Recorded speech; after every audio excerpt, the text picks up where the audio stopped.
अस्सलामुअलैकुम वरहमतुल्लाहि ताला वबरकातुहू। अज़ीज़ नाज़रीन, उम्मीद है कि आप लोग खैर आफ़ियत से होंगे। मौला करीम आप लोगों को शादो आबाद रखे। साथियों, आज आप लोगों के सामने मैं एक ऐसी ख़बर रख रहा हूँ जिस ख़बर को सुनकर आप लोगों का दिल दहल जाएगा।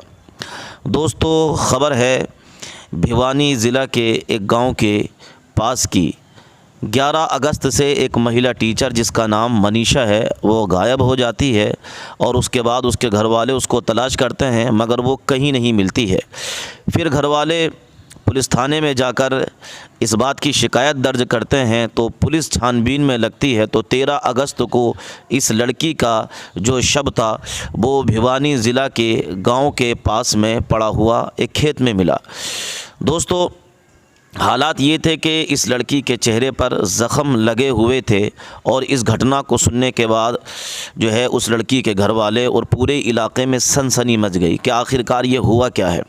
उसके बाद जब पुलिस ने इस बात का खुलासा किया कि इस लड़की ने ख़ुद आत्महत्या की है, इसलिए कि इस लड़की के बैग से एक जो है कागज़ मिला है और उसमें ये लिखा हुआ है कि मैं अपने हाथ से ख़ुद ही आत्महत्या कर रही हूँ और वो राइटिंग भी जो थी वो उसी लड़की की ही थी। तो पुलिस ने इस बात का खुलासा किया मगर घर वाले इस बात को मानने के लिए राज़ी नहीं है। लड़की का कई दिन तक शव रखा रहा और घर वाले ये कह रहे हैं कि हमारी लड़की तो किसी परेशानी में थी नहीं, उसे कोई भी तरीक़े की तंगी थी नहीं, तो हमारी लड़की ख़ुद आत्महत्या क्यों करेगी। हमारी लड़की का कत्ल किया गया है। दोस्तों, विपक्ष और घर वालों ने अब जो है सरकार पर जो है उंगली उठाई है। उन लोगों ने कहा है कि सरकार अपने मामले में नाकाम है, सरकार को चाहिए कि इस मामले की CBI जांच की जाए। मगर पुलिस ने इस बात का खुलासा कर दिया कि लड़की ने जो है ख़ुद आत्महत्या की है, मगर घर वाले और विपक्ष इस बात को मानने के लिए तैयार नहीं हैं। वो सीधे एकदम सरकार पर निशाना साध रहे हैं कि सरकार जो है लड़कियों की सुरक्षा करने में नाकाम है। सरकार ये कहती है कि हम बेटियों की हिफाजत करते हैं, मगर ये बेटियों की हिफाजत क्या है, कहाँ है ये बेटियों की हिफाजत। बेटियों को मारकर खेतों में डाला जा रहा है, बेटियों को कत्ल करके उनको लटकाया जा रहा है। किस तरीके से बेटियों की हिफाजत है। विपक्ष ने इस मुद्दे को उठाया है और घर वालों ने भी CBI जांच की मांग की है। अभी साथियों, देखते हैं कि अभी तो सवाल कई बाकी हैं। पुलिस आगे क्या इस मामले की जब छानबीन सही तरीके से होगी तो क्या होगा। पुलिस ने अपना स्टेटमेंट दे दिया है कि लड़की ने जो है आत्महत्या खुद की है, मगर घर वाले मानने के लिए राज़ी नहीं है कि हमारी बेटी को तो कोई दिक्कत थी नहीं, कोई परेशानी थी नहीं, उसका कत्ल किया गया है। आखिरकार क्या मामला है, अल्लाह ताला बेहतर जाने कि क्या हुआ इस लड़की के साथ, मनीषा के साथ। मगर ये लड़की पढ़ी लिखी थी और बच्चों को पढ़ाती भी थी, टीचर भी थी, नर्सिंग मेडिकल कॉलेज जा रही थी। ये लड़की गायब हो गई, कई दिन के बाद मिली। मालूम चला कि लड़की का शव हाथ लगा, बाकी वो लड़की ज़िंदा हाथ नहीं लगी। साथियों, अगर ये कत्ल है तो निहायत ही शर्मसार है पूरी इंसानियत के लिए। आज भी हमारे समाज के अंदर इस तरीके के लोग हैं कि जिन्हें बिल्कुल ही शर्म व हया नहीं है और वो इस हालात तक पहुंच गए हैं कि उन लोगों को ये गैरत नहीं है कि हम एक इंसान का कत्ल कर रहे हैं। एक इंसान का कत्ल पूरी कौम का कत्ल हुआ करता है। तो किसी का भी बेटा हो या बेटी हो, जब उसका कत्ल होता है तो उसका दिल फटता है, इसलिए कि बड़ी मेहनत से माँ बाप अपनी औलाद को पालते हैं, उनकी तमन्नाएं होती हैं, उनका एक टारगेट होता है कि हमारा बच्चा पढ़ने के बाद, काबिल होने के बाद समाज में इज़्ज़त कमाएगा और हमें उसका सहारा मिलेगा। वालिदैन अपनी औलाद को बड़ी मेहनत और मशक्क़त से पालते हैं, ख़ुद भूखे रहते हैं मगर अपनी औलाद को भूखा नहीं रखते, ख़ुद तंगी बर्दाश्त करते हैं मगर अपनी औलाद को पालते हैं। तो अगर ये कत्ल है तो निहायत ही शर्मिंदा है और ऐसे लोगों को सख्त से सख्त सज़ा भी मिलनी चाहिए कि अगर वो लोग हाथ लगें जिन्होंने मनीषा का कत्ल किया है। और अगर ये ख़ुद आत्महत्या की है लड़की ने तो फिर इसके अंदर क्या हो सकता है, वो खुद अपनी जान से गई है, उसने खुद आत्महत्या की है, इसके अंदर जरूरी है कुछ भी नहीं किया जा सकता। मगर किसी ने कहा है कि शेर जब तक अपनी कहानियां खुद लिखना नहीं सीखेंगे तब तक अपनी कहानियों में शिकारी खुद को महान बताते रहेंगे। इसलिए अपनी कहानियां खुद लिखने की कोशिशें करिए। आज इस मशारे में मुबारकबाद लेने से ज्यादा जरूरी था कि मैं अपने उन शायर दोस्तों की महफिल में जाके फिर से बैठूं ताकि अपने उन पुराने दिनों को याद करूं जो बड़े खूबसूरत थे, जो बड़े प्यारे थे। मुझे एक दो नज़में और सुनाने का हुक्म है, मैं वो सुना दूंगा, पहले लाल किला सुनाने के लिए किसी ने कहा है, मैं वो सुना दूं कि झुलस रही है आग में दुनिया पानी लिख। वाह वाह वाह वाह वाह वाह वाह वाह वाह। शेर पढ़ता हूं, थोड़ी देर आप रंग में आ जाएं। अब तक मुशायरा सुनाया, थोड़ी सी कोशिश करता हूं हल्की फुल्की शायरी भी जो मेरी हैसियत है वो सुना सकूं आपको। कि झुलस रही है क्या कहना, आग में दुनिया पानी लिख। हम कलमकारों के नाम कि झुलस रही है आग में दुनिया पानी लिख। झुलस रही है आग में दुनिया पानी लिख। झुलस रही है आग में दुनिया पानी लिख। मुश्किल के माथे पर भी आसानी लिख।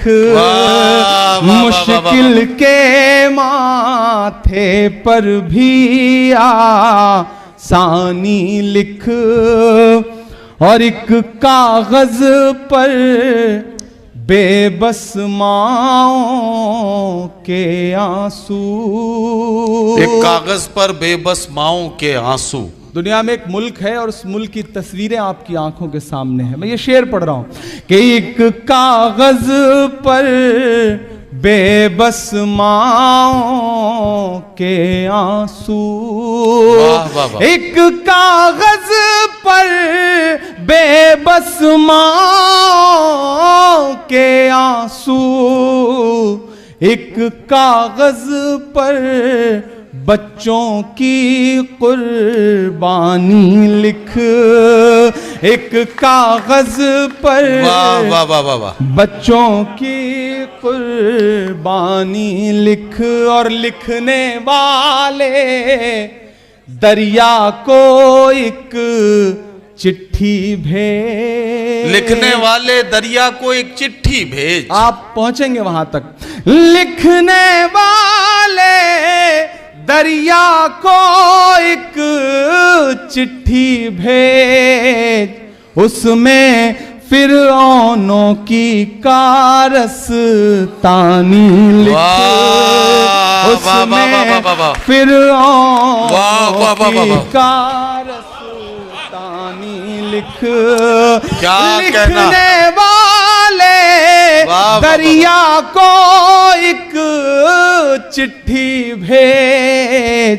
उसमें फिरौनों की कारस्तानी लिख। वाह वाह वाह। और गूंगी तहरीरों को मानी मत पहना। गूंगी तहरीरों को मानी मत कहना। गूंगी तहरीरों को मानी मत पहना। मीडिया के साथी हों, बाकी कलमकार हों, मैं उनके नाम ये शेर पढ़ रहा हूं कि गूंगी तहरीरों को मानी मत बहुत पहना। अच्छा सुन रहे हैं आप। इसी तरह सुनते रहेंगे तो इंशाल्लाह मेरे बाल बच्चे पल जाएंगे जो भी पैदा नहीं हुए हैं। मैं कोशिश करूंगा कि थोड़ी देर आपके साथ रह सकूं, थोड़ी देर आपसे रूबरू रह सकूं। 4 मिसरे और पढ़ता हूं। शहीदों का लहू बेआबरू करके चले आए। एक सर के बदले 10 सर।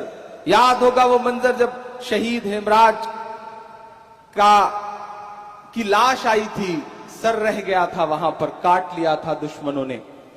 10 दिन तक संसद ये कह के नहीं चलने दी गई कि जब तक एक सर के बदले 10 सर नहीं आएंगे तब तक संसद नहीं चलेगी। निजाम बदल चुका है। 4 मिसरे पढ़ता हूं साहब। अब तो हालत यह है कि नाश्ता काबुल में हो रहा है, लंच लाहौर में हो रहा है, हिंदुस्तान तो सिर्फ खाली होने के लिए आ रहे हैं साहब। तब मैं पढ़ता हूं और आपसे दुआएं मांगता हूं कि शहीदों का लहू बेआबरू करके चले आए। पुराने जख्म थे उन पर रफू करके चले आए, पुराने जख्म थे उन पर रफू करके चले आए। हमें उम्मीद थी वो कुछ कटे सर लेके लौटेंगे,